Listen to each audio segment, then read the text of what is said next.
सबको ये मालूम है कि मेरी जो पेरेंट्स होते हैं उनके जो कैरेक्टरिस्टिक्स हैं वो ऑफस्प्रिंग्स के अंदर ट्रांसफर होते हैं, ऑफस्प्रिंग्स में ट्रांसफर होते हैं। दैट इज कि हमारे में कोई ना कोई जिनसे कैरेक्टरिस्टिक ऐसा होगा जो कि हमारे पेरेंट की तरह होगा।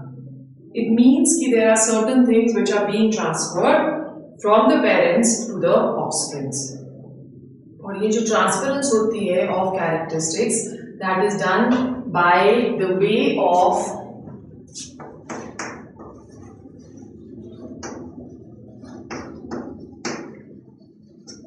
क्रोमोसोम्स। ठीक है, सो क्या होते हैं chromosomes? You can write down, they are the particles present in the nucleus of the cell. Particles present in the nucleus of the cell which are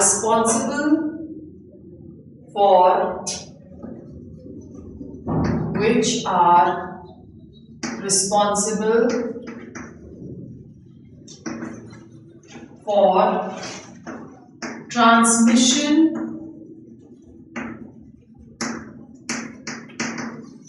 of inheritance.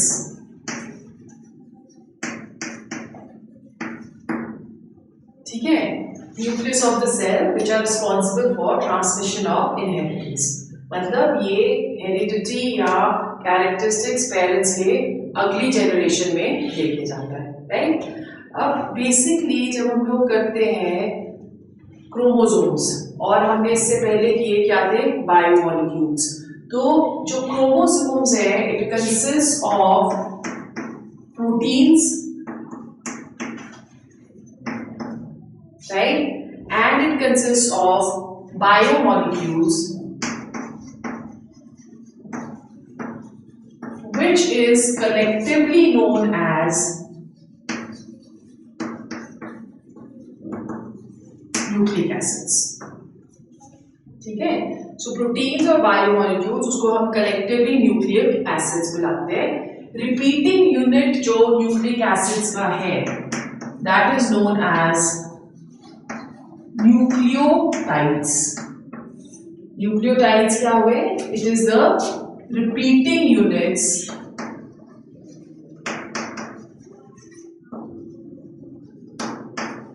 Of nucleic acids. Nucleotides एक के बाद एक connect होते हैं to give us nucleic acids.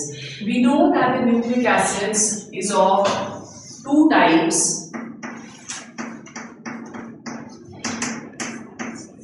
One is DNA. DNA is deoxyribonucleic acid. Deoxyribonucleic acid, and the other one is RNA, ribonucleic acid. Both DNA and RNA, हम आगे बढ़ेंगे, they differ in the content of sugar and bases. इन दोनों में जो differences होते हैं, deoxyribose sugar present रहती है डीएनए में और राइबोज शुगर प्रेजेंट रहती है आरएनए में। ठीक है, अब जब भी हम लोग न्यूक्लियोटाइड करते हैं तो हम बोलते हैं कि न्यूक्लियोटाइड के पास टू पार्ट्स होते हैं।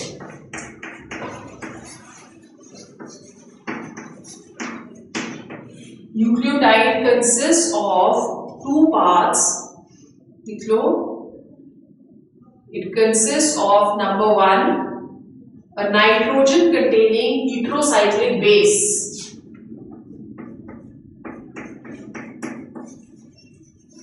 Nitrogen containing heterocyclic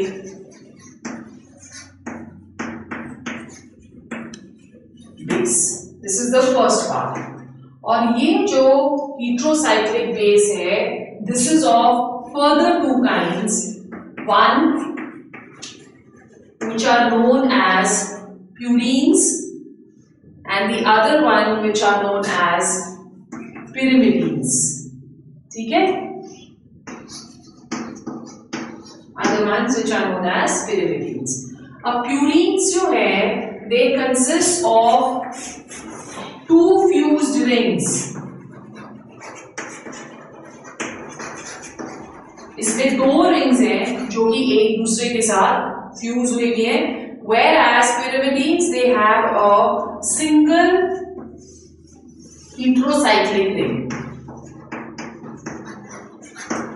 Consists of single heterocyclic ring. Purines कौन कौन से? बायो के स्टूडेंट्स हो? Which are the purines? Adenine and guanine. ठीक है?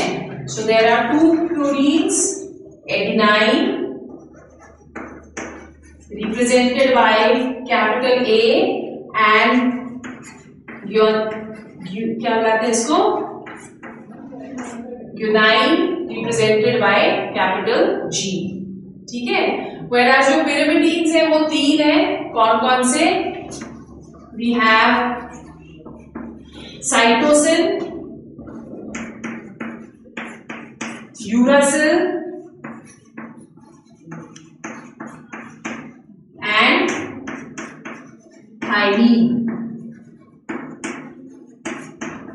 represented by T. So ये पांचों के पांचों जो बेसिस है ये हमको याद रखने हैं. प्यूरिन्स में एडेनाइन और ग्यूनाइन, और जो pyrimidines है that consists of cytosine, thymine and uracil, right? उसी तरह से the second part of nucleotide, first part तो ये आ गया which is known as the nitrogen containing heterocyclic base, and the second part is the sugar. Two different kind of sugars are present. We have deoxyribose sugar in DNA, ठीक है, and we have ribose sugar in RNA. ठीक है, clear हो गया? तो nucleotide के पास हम लोग बोल रहे हैं क्या है? एक बेस है और दूसरा जो है that is going to be a sugar, right? और थर्ड जो इसके पास प्रेजेंट होता है that is a phosphate group. The structure of the phosphate group being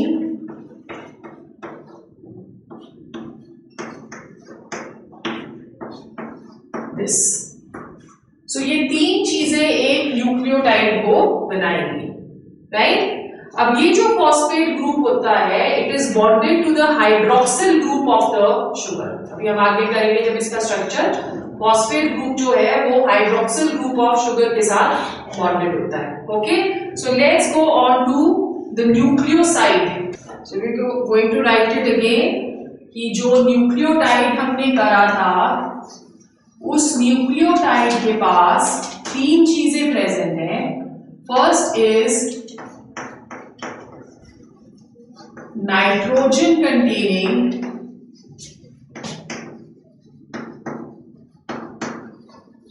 heterocyclic base, ठीक है.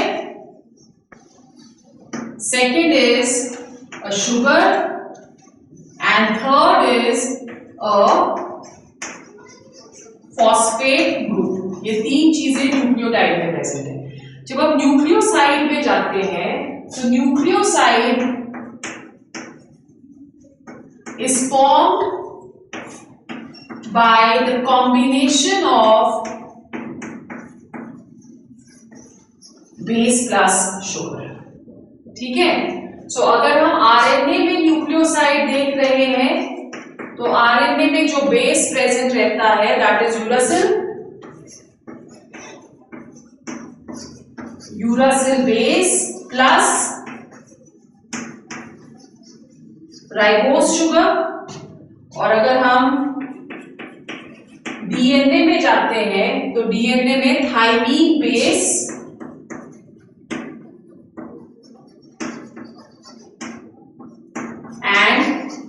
Deoxyribose sugar. तो मतलब इसका क्या हुआ कि हमने 5 बेसिस पढ़े. कौन कौन से? Adenine, guanine, cytosine, uracil and thymine. ठीक है, तो ये वाले जो तीनों है, the first three they are present in both. DNA और आरएनए के पास 4 बेसेस होते हैं। ठीक है, सो फर्स्ट थ्री जो है वो दोनों के पास प्रेजेंट है। आरएनए के पास यूरासिल है और इसके पास थाइमीन है। As a result of which ये इन दोनों न्यूक्लिक एसिड्स को डिस्टिंग्विश करता है या डिस्क्रिमिनेट करता है। उसी तरह से इसके पास राइबोस शुगर है और इसके पास डीऑक्सी राइबोस शुगर है। ठीक है, ये डिफरेंसेस आ जाते हैं। फिर उसके बाद न्यूक्लियोटाइड, अब दोबारा हम न्यूक्लियोटाइड पे आते हैं। When we talking of a nucleotide, nucleotide जो है that is form from a nucleoside, formed from a nucleoside by attaching a phosphate group to it.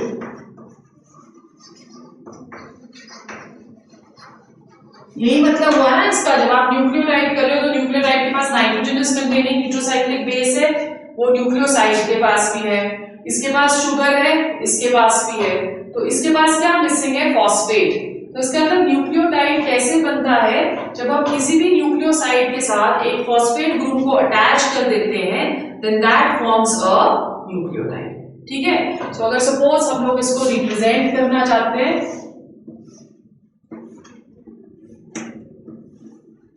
This can be represented like this. यहाँ पे आ गई sugar और यहाँ पे आ गया हमारा एक CH2 group. There are 5 carbon atoms, 1, 2, 3, 4 and 5.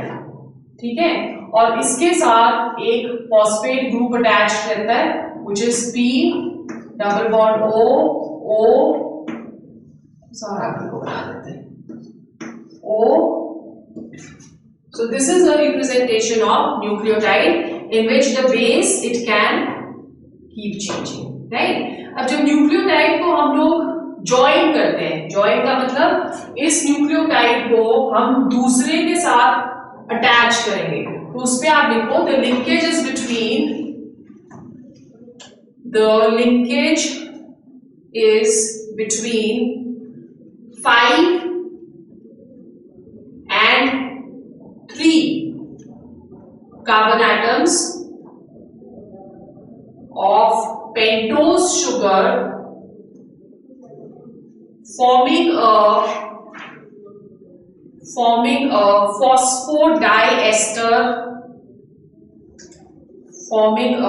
phosphodiester linkage,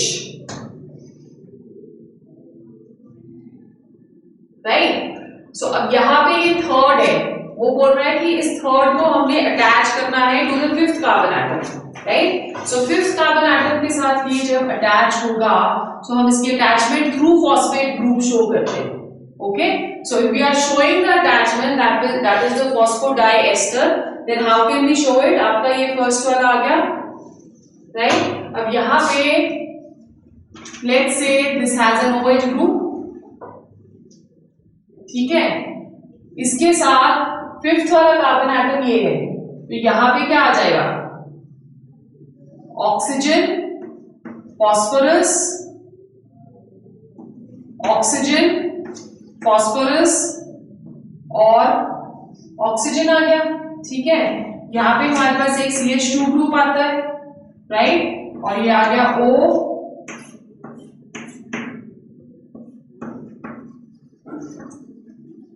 and the sugar, right? अब जब हमको लिंकेज शो करना है तो यहां से क्या कहते हैं उसको, एक H2O निकल जाएगा। ठीक है, सो हमारे पास क्या बचा है यहाँ पे? The linkage has to be shown. This is a diester linkage, phosphodiester linkage. ऐसे आएगा ये। This is how it should come. Right? So basically इसको चेन को हम लोग किस तरह से एक्सप्लेन कर सकते हैं? We have a sugar,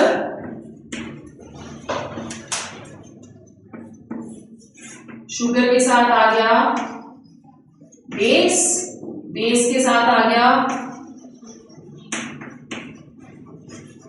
phosphate, ठीक है।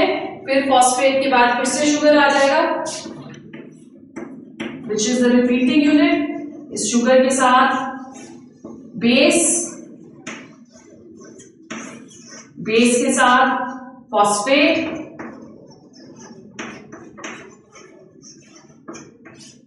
विच विल बी रिपीटेड, ठीक है। और फिर उसके बाद आगे फिर से शुगर एंड बेस। इस स्ट्रक्चर को हम क्या बुलाते हैं, या इस चेन को हम क्या बुलाते हैं? This is known as the backbone of the nucleic acid, ठीक है। This is known as the backbone of the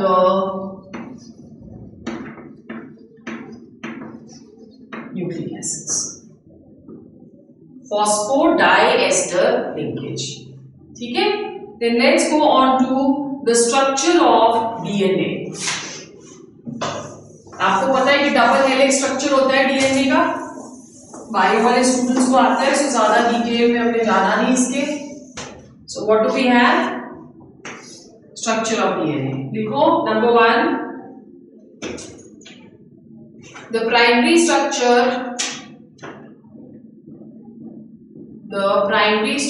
of DNA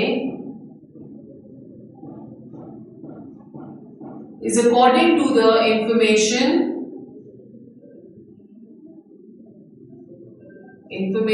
regarding the sequence of nucleotides in the chain of nucleic acid.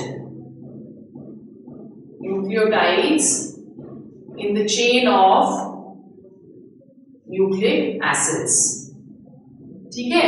Now in the structure of DNA, the total number of purines should always be equal to the total number of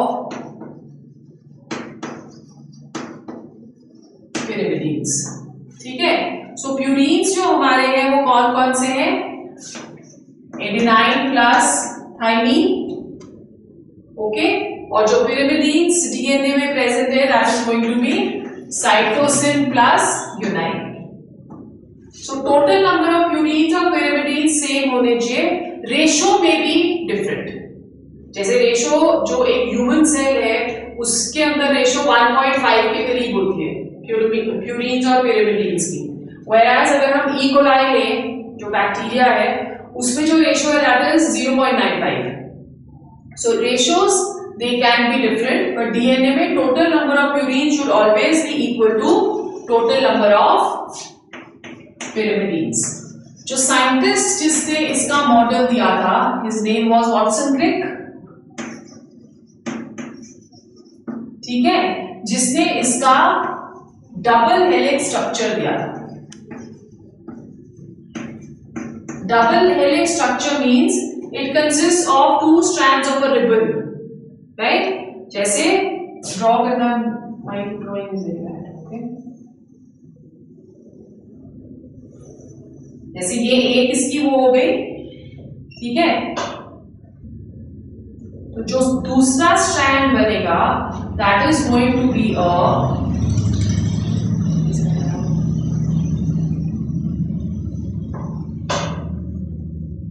something like this.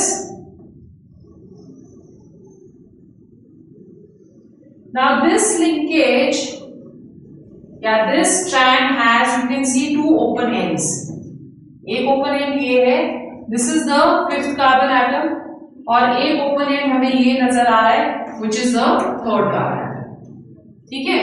Now इसके structure में फिर जो linkages हैं, that is between the 2 helix, मतलब the linkages are between this and between this.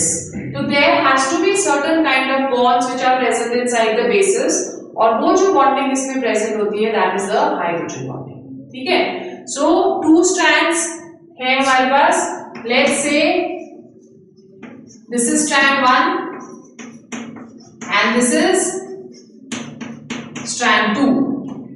अगर strand 1 में adenine है तो वो 2 हाइड्रोजन बॉन्ड्स बनाता है विद थाइमीन। स्ट्रैंड 2 का जो थाइमीन है उसके साथ वो 2 हाइड्रोजन के बॉन्ड्स बनाएगा, ठीक है। उसी तरह से नेक्स्ट जो बेस आया that is going to be guanine, ये 3 हाइड्रोजन बॉन्ड्स बनाता है। किसके साथ बनाएगा? Cytosine, right. अब अगर यहाँ पे A आया है और यहाँ पे T आया है तो नेक्स्ट जो कॉम्बिनेशन होगी वो उल्टा हो जाएगा। स्ट्रैंड 1 का T आएगा, 2 हाइड्रोजन बॉन्ड्स बनाएगा एडेनाइन के साथ। This is known as the complementary structure of DNA. Okay, it is understood कि अगर फर्स्ट स्ट्रैंड में एडेनाइन है तो नेक्स्ट जो कॉम्बिनेशन बनेगा उसमें थाइमीन पहले आएगा। उसी तरह से इसका नेक्स्ट जो कॉम्बिनेशन बनेगा उसके पास साइटोसिन आएगा स्ट्रैंड 1 में, and this kind of combination keeps on going. But next जो अब स्ट्रैंड हुआ, नेक्स्ट स्ट्रैंड में क्या होगा? दोनों एडेनाइन आते हैं। So you have adenine, guanine, thymine, cytosine, adenine and again adenine, ठीक है। नेक्स्ट स्ट्रैंड में this is going to follow, पर जो 3 बॉन्ड्स बना रहा है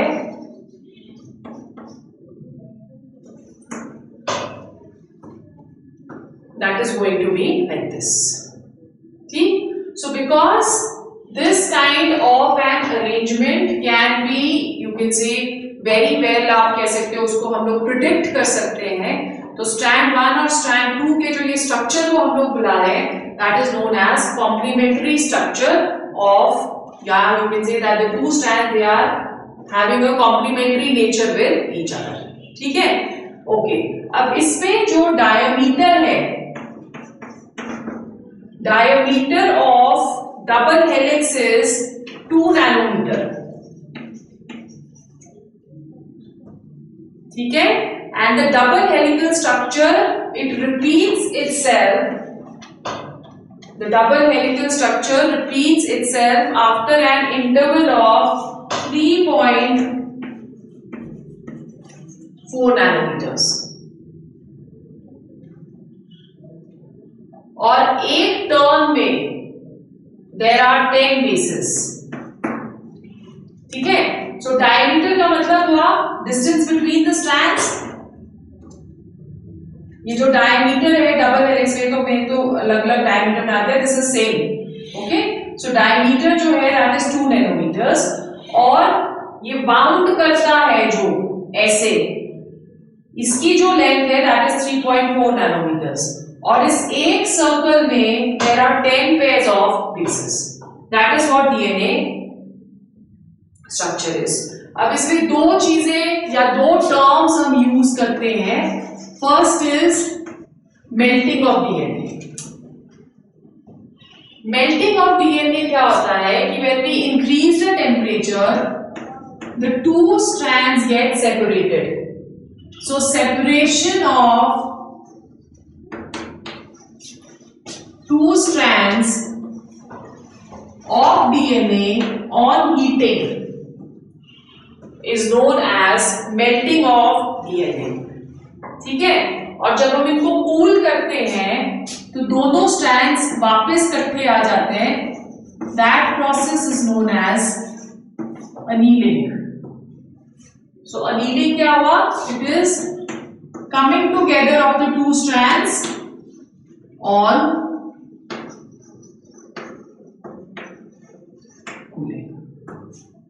राइट। सो ये 1 मार्क के क्वेश्चंस हमको आ सकते हैं। क्लियर हो गया? The next is structure of RNA. RNA का जो स्ट्रक्चर है it is a single helix structure, okay. और हमारे पास डिफरेंस बिटवीन आरएनए और डीएनए क्या क्या हो गया? नंबर 1, डीएनए का डबल हेलिक्स स्ट्रक्चर है, आरएनए का सिंगल हेलिक्स स्ट्रक्चर है। डीएनए में बेस कौन सा है? थाइमीन। और आरएनए में बेस कौन सा है? यूरासिल, ठीक है, यूरासिल। और जो शुगर है वो आरएनए में कौन सी है, राइबोस, और जो शुगर डीएनए में वो कौन सी है, deoxyribose. Now when we talking of RNA, RNA has almost a similar structure but it is a single helix structure. और हमने 3 तरह के आरएनए हमारे पास होते हैं, one which is known as mRNA, the second one that is known as rRNA, and the third type that is known as tRNA.